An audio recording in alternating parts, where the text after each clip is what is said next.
Nation, this is your man CitizenEdge. If you're new to my channel, I'm undergoing a mind, body, and soul journey. It started off with getting toxicity out of my life after a 13-year relationship, unforeseen breakup, in which I was going down a very dark place in my life. But instantly, I knew that I had to make a decision. That if I didn't turn this negative situation or life lesson into a positive reaction, being productive, that would be my demise. It was either thrive or die. And I opted to live. But not only to live, but to thrive. So that kicked off my weight loss journey.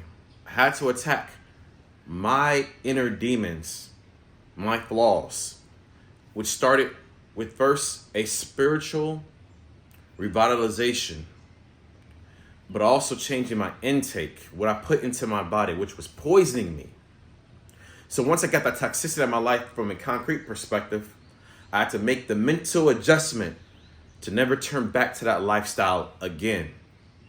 And that's when I got rid of all of the poison from my cupboard, refrigerator, and freezer and threw it out, so that when I had weak moments, which I knew I would have, because I am not perfect, nobody's perfect, that I would not have any poison within an arm's reach. I would have to go out and take a concerted effort to purchase this poison, which I knew it was less likely to happen.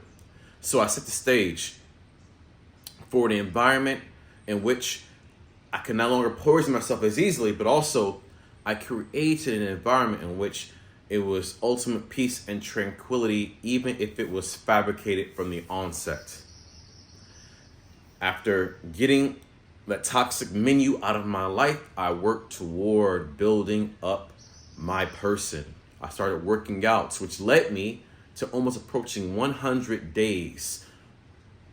And it wasn't until the successes, because after I rearranged my life from a spiritual perspective to Allah, and then worked toward this and not straying off the path, I was able to meet my now beautiful wife or fiance. But a big hole in my life was something that occurred to me 6 years ago, almost to this day.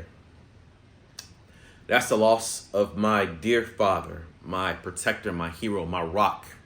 And if anyone lost a parent, especially a father, you know that time does not heal all wounds, especially when I wasn't in a position to be there in person for his last moments.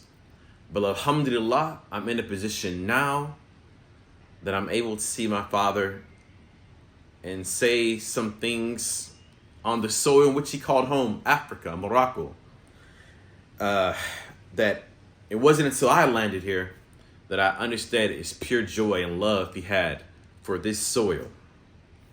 So today is the day in which I make that journey. The day after I became engaged to my lovely fiance, I'm able to move a step closer toward this mind, body, and soul journey into providing a closure in my life in which I can move forward a better man, a better Muslim, a better husband, a better son, a better brother, a better father, so on and so forth.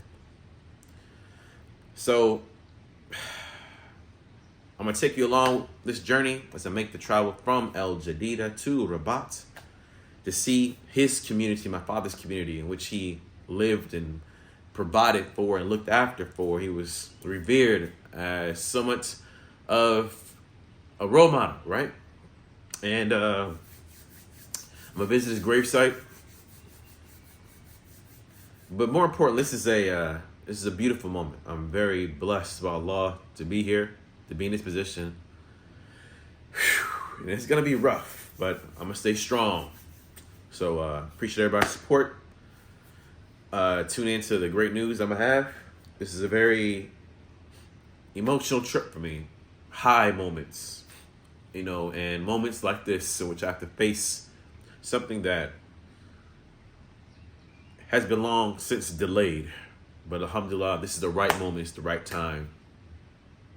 And I could never be more grateful. Allahu Akbar. So stay tuned, subscribe, and I look forward to sharing this experience with you. This is your man, Citizen Edge, and I'm out.